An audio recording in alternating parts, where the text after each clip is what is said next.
Hi everyone, welcome to the AQA GCSE Combined Science Trilogy Standardisation for the 2024 Paper 1 Physics Higher Tier. My name is Simon Shanks and I'll be talking you through this training. So what will this session look like? We'll start by looking at a number of high tariff questions. There'll be 4 covered in the standardisation training. High tariff questions are ones where typically we see error in staff marking due to the complexity or the irregularity in the mark scheme. You will find each of these questions in a supplementary pack that you should have access to, and we highly recommend that you print these packs so that you're able to make annotated notes as you go through the standardisation training. You'll have the opportunity to discuss your marking with a colleague. We always advise that you do this training in at least pairs, so you can talk through the mark scheme, talk through the things that we're talking about, and then look at how that impacts the marks that you've been awarding the students.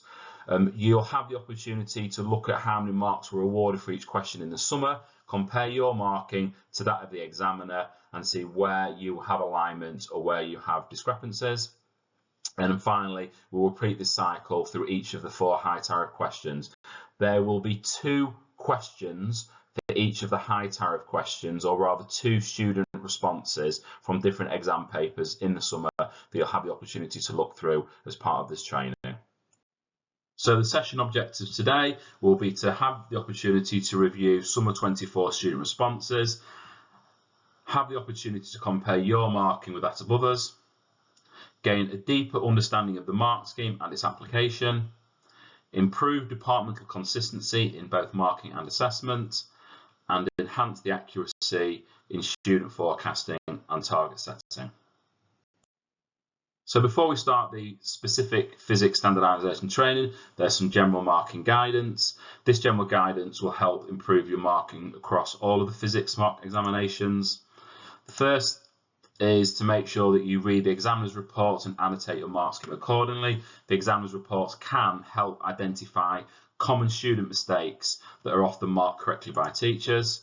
Complete the standardisation training. This is one of 6 sessions. Each of the sessions cover higher tier paper 1 from the 2024 series. Please make sure you're completing any training for any papers that you intend on marking.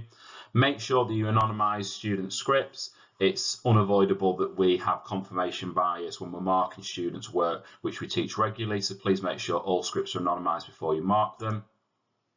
Make sure that you mark high tariff questions first and mark these in blocks. And what I mean by this is that it's often the case as when marking mocks that fatigue sets in, and so as we're working through large stacks of papers, as we get towards the end of those papers, our focus and attention can often wane, and it's actually those questions at the end of papers that require greatest attention and greatest focus because they're often the most complex that students are asked to answer.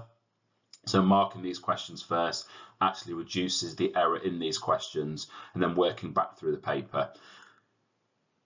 Just make sure that you mark a few papers first and have this moderated with another marker. By doing this, any errors that you may be introducing into your marking can be identified early and then reduce any disruption caused later on by the moderation identifying these as potential problems.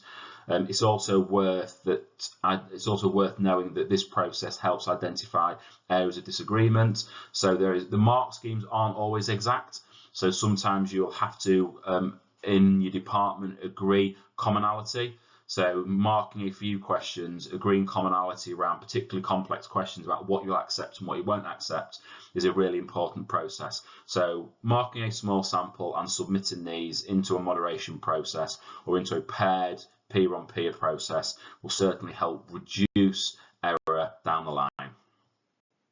So we're going to start the standardisation training. So the first question you've got in front of you is 2.3. This is actually a standard demand question, and it's one of the crossover questions, so it appeared on both the high paper and the foundation paper in the summer. So as we work through the standardisation training, where marks have been awarded, whether they're marking points or indicative content, a solid red line has been used to indicate this, and my recommendation is that you adopt this practice. What it does is really help understand from a moderating perspective where the marks have been awarded.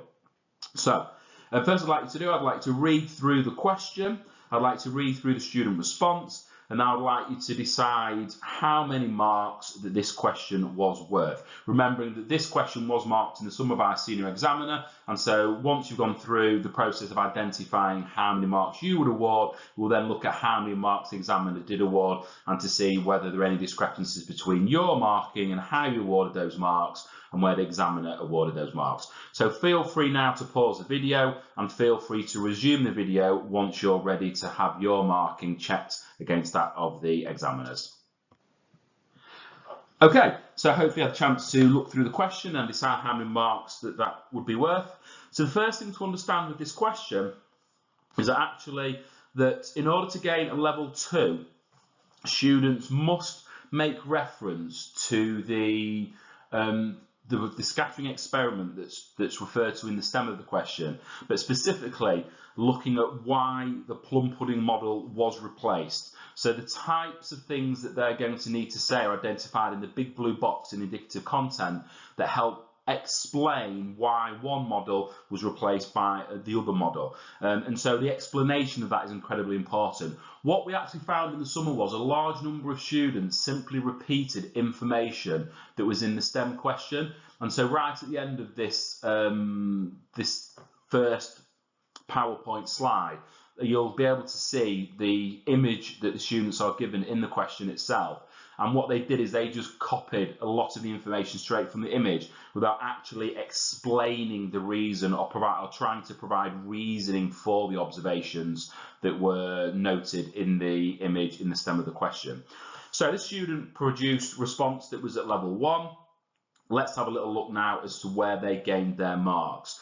So the student was awarded 3 marks. And they were awarded the first of the indicative content marks for identifying that in the plum pudding model that it was mainly a ball of positive charge. They did talk about electrons, but they didn't provide sufficient detail as to the nature of those electrons. They did identify in the nuclear model that the nuclear model was mostly empty space, so they was awarded indicative content mark for that. They started to talk about electrons residing in shells. This on its own isn't sufficiently detailed to be awarded a mark. However, they did then continue to explain that the electrons orbit the nucleus within the nuclear model. Therefore, we could award the final of the indicative content marks. So in all, the student received the top number of marks for level 1, but failed to achieve level 2 for not sufficiently providing details as to why one model was replaced by the other. And so what we tended to find is that most students that failed to get a level 2 response did so for not providing this information. It is worth noting that students can be given marks for clearly labelled diagrams as long as that's credit-worthy and that information aligns with the indicative content. It's worth noting that most students that did do this simply just copied, though, the information in the stem of the question. An example of that using copying directly from the picture. So, for example, some particle deflected, but without adding anything to that, explaining or providing reasoning as to why they were deflected. And then here's the image that I was talking about. If you've not had a chance to look at a paper yet, you can see from this image that there is some information provided from the observations of the scattering experiments. However, the student must provide explanation as to the reasoning for that in order to be given access to level 2. Okay, so let's move on to the second example of 2.3 and see how many marks have been awarded for that.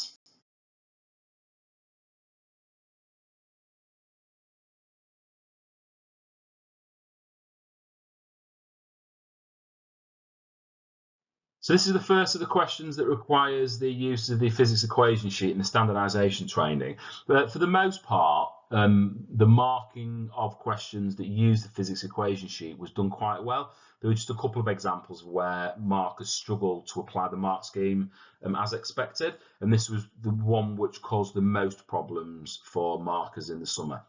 So I'd like to read through the student answer on the left-hand side, read the question, and then using the mark scheme on the right-hand side, I'd like to decide how many marks you would award for the student.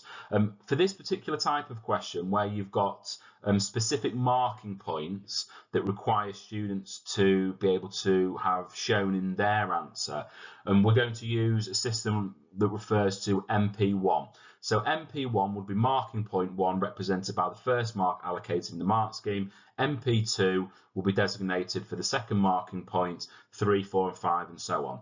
And so we're still going to continue to use a red underline to acknowledge where the mark has been awarded, but we're also going to use an MP1, 2, 3, 4 or 5 accordingly to make sure that that clearly lines up to the designated marking point in the mark scheme. You'll see all of that when I'm working through the answer in a moment. So feel free now to pause the video, decide how many marks you would be awarding this, and then resume the video once you're satisfied that you're able to check your answer against that of the examiner. Okay, so hopefully I had a chance to be able to look at the student response and mark it. So the first thing to understand is that it was clear from the moderation that a large number of teachers and markers in the summer weren't checking student responses using a calculator. It is really important that you're doing that. Often it was clear that teachers were making assumptions or using their judgment rather than checking the actual calculations. So the first thing to understand is that this student made the most common mistake that was seen by all students in this question throughout the whole series in the summer, and that was that they used 150 joules from the question as the sole value for max energy. What they didn't realise is that 3,920 that was referred to in a previous part of the question needed to be carried forward into this question itself. So the vast majority of students use 150, a very small number used 390, 3,920 plus 150, and so they lost marking point 1. This student, for some reason, it isn't clear why they did that.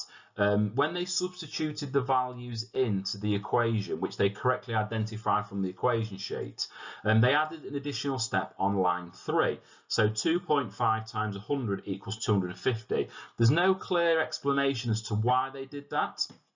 But because they've incorrectly added a step into the calculation of that value, then what's happened as a result is when they've substituted that in to the equation on line 4, 150 equals 0.5 times 250 times speed squared, that they can't be awarded the mark for correct substitution because they've added an incorrect step into that. It is worth noting that this was an anomaly and that the vast majority of students were actually able to correctly substitute the values in and be awarded marking point 2. For marking point 3, it was really important that students understood that when they rearranged the equation, that they had to then square root that in order to work out the maximum value for V. This student, like many students, actually thought they needed to square the value for V rather than square root it. So it's just, again, you're looking for students understanding, the mathematical understanding that they needed to work out the square root value, which enable them to determine the maximum value for V at this point. And so this student wasn't awarded marking point 3. In terms of marking point 4, the only way a student can be awarded marking point 4 is if they've correctly used marking point 1. So if they've used 150 on its own and haven't used the max energy as 4,070 because they've not carried forward the value of 3,920, then they're going to get the answer for V incorrect.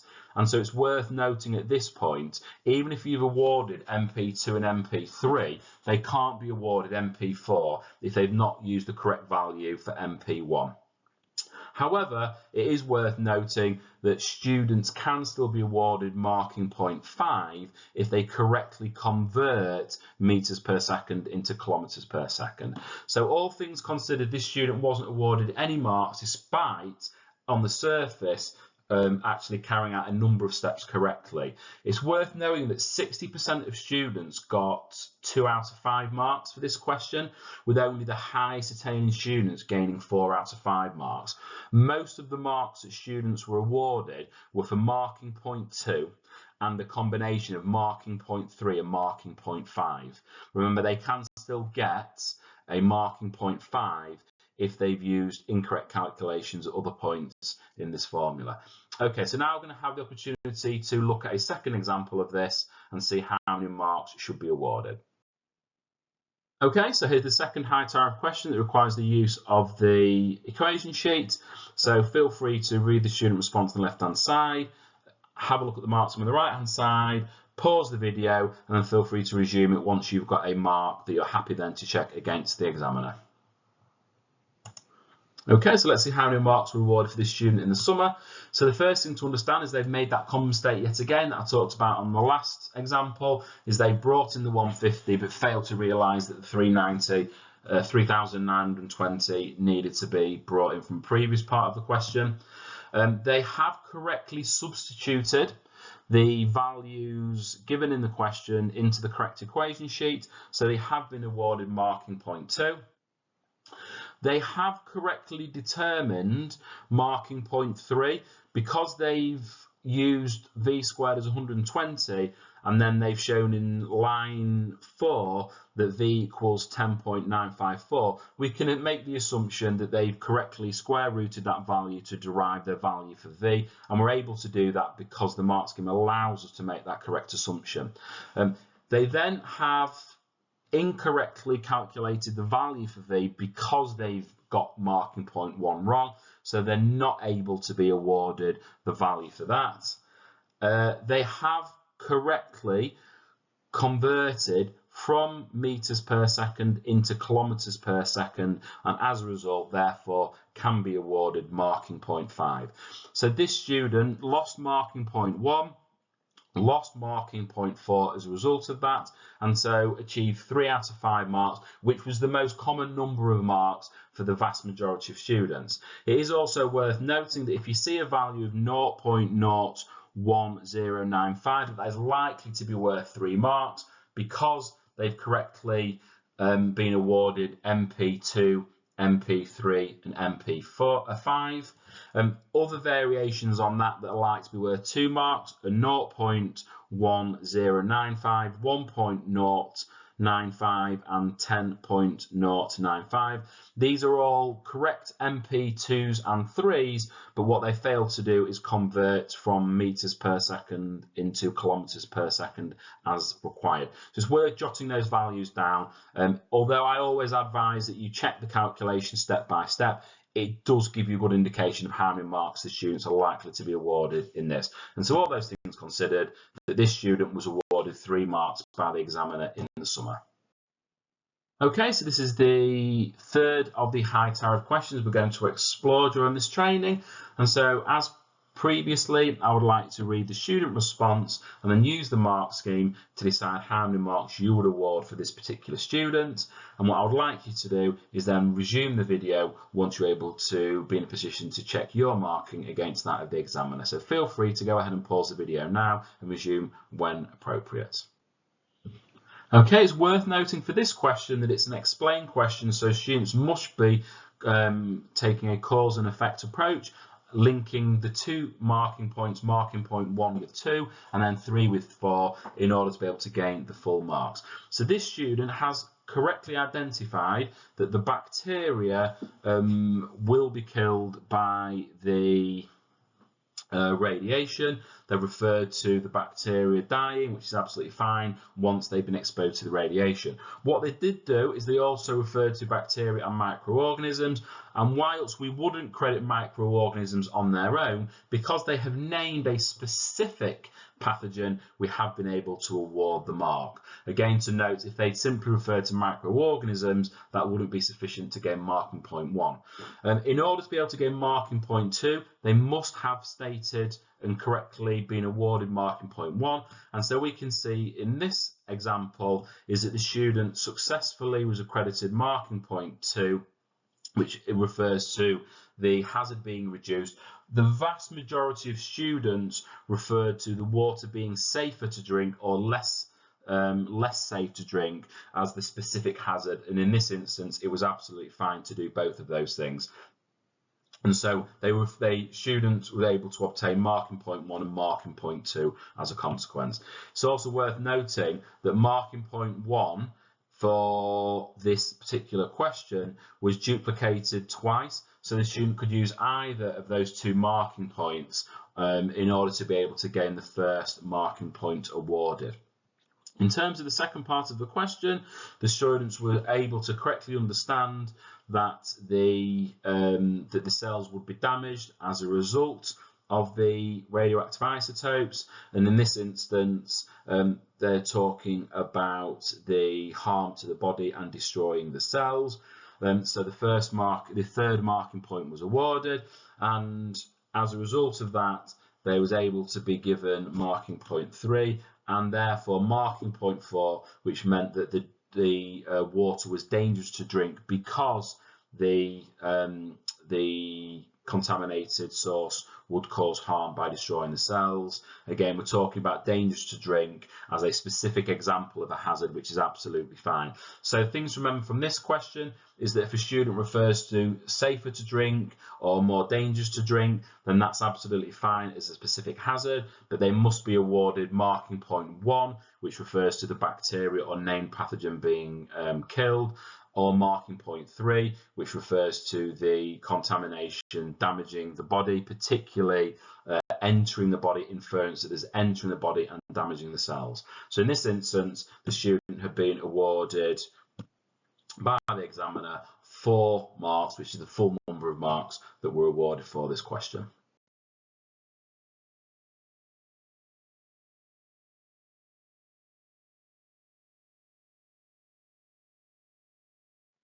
Okay, so like before, feel free to pause the video as soon as you have a chance to look at the student response and mark their work.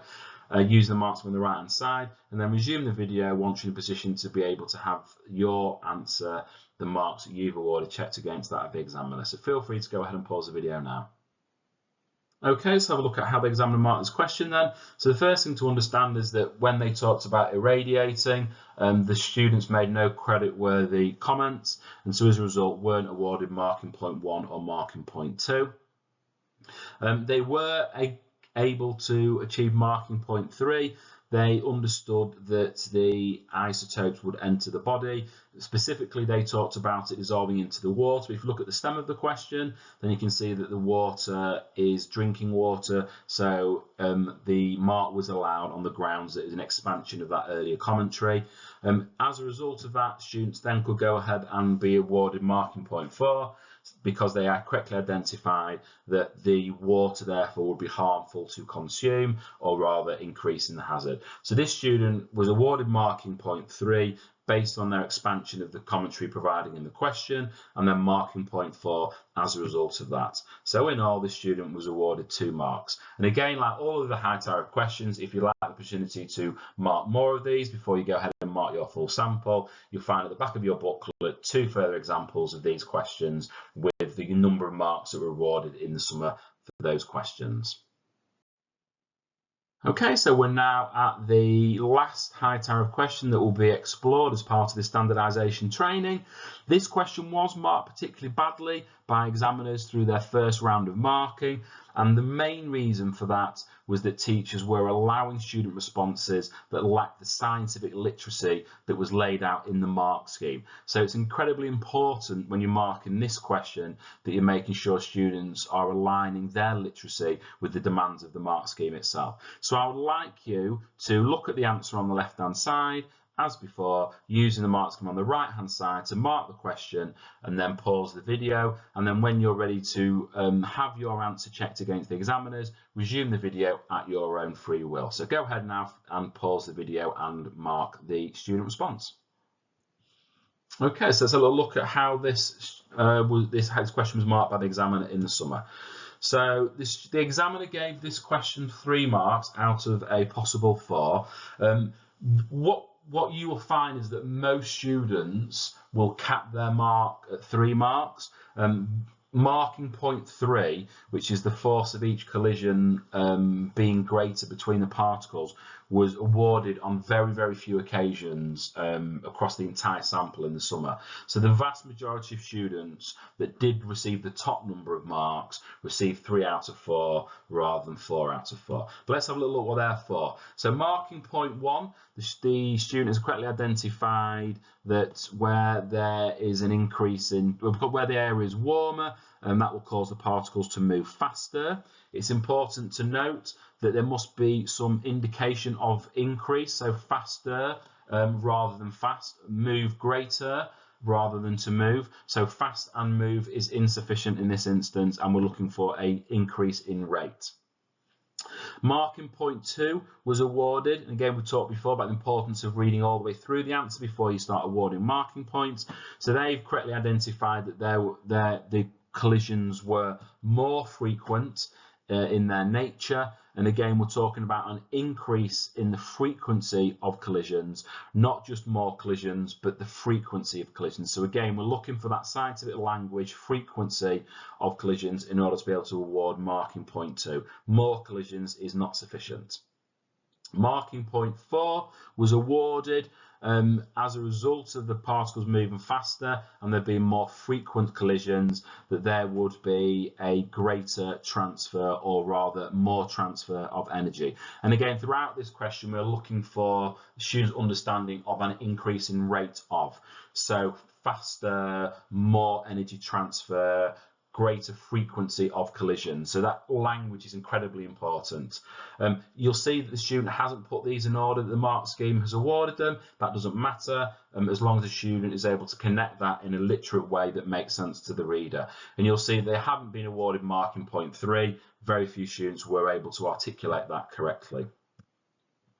Again, worth noting, like the last question, that in order to be awarded marking point 4, more energy transferred, they must already have shown an understanding of the effect of the warmer air on the particles themselves. I must have already talked about the speed of the particles, or an increasing kinetic energy, and or the frequency of collisions increasing, in order therefore to be awarded marking point 4, which is looking at energy transferred. So again, writing MP4 is important, because what that will allow you to do is cross-reference, have you already awarded MP1 or MP2?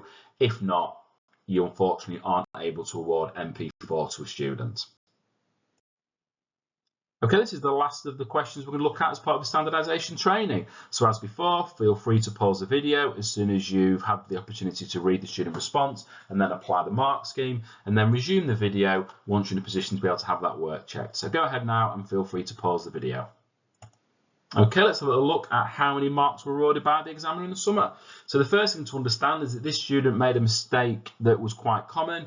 They didn't provide the exact specific reference to kinetic energy. So students can talk about the speed of particles being greater or increasing, or they can refer to gaining more kinetic energy, but simply gaining more energy is not credit worthy, and it's not sufficient without the reference to the word kinetic. Students talked about the particles moving around more, but this is not indicative of moving faster, and again is not credit worthy. The students are referring to the fact the particles will collide with the turbine, but again, if we talk about the scientific literacy and the demand of this question, is we're expecting students to be able to talk about the frequency of collisions increasing, not simply that they will collide or collide more, but rather the frequency of those collisions will increase. So they weren't in a position to be awarded marking point 3 either. And then finally, because they made reference to power, but you can see in the extra information that the mark scheme is specifically saying ignore any increases in power. That's not relevant at this point to the mark scheme, so ignore that. The students, because they'd not been awarded marking point 1 or 2, wouldn't have been able to achieve marking point 4 if they had correctly referred to it as energy transferred rather than power transferred. So again, it's worth noting that the students could have swapped the word power for energy but still not be awarded marking point for, because neither marking point 1 or marking point 2 were awarded in this instance. So that brings us to the end of the standardisation training. I'd like to say thank you for taking the time to watch the video. Hopefully you found this useful. As I mentioned before, there is an appendices with a number of additional examples. Feel free to mark through. Have you got any questions at all? Should you have any questions at all, feel free to email me on the email that was provided at the start of this presentation. Other than that, good luck and enjoy marking your mock examinations.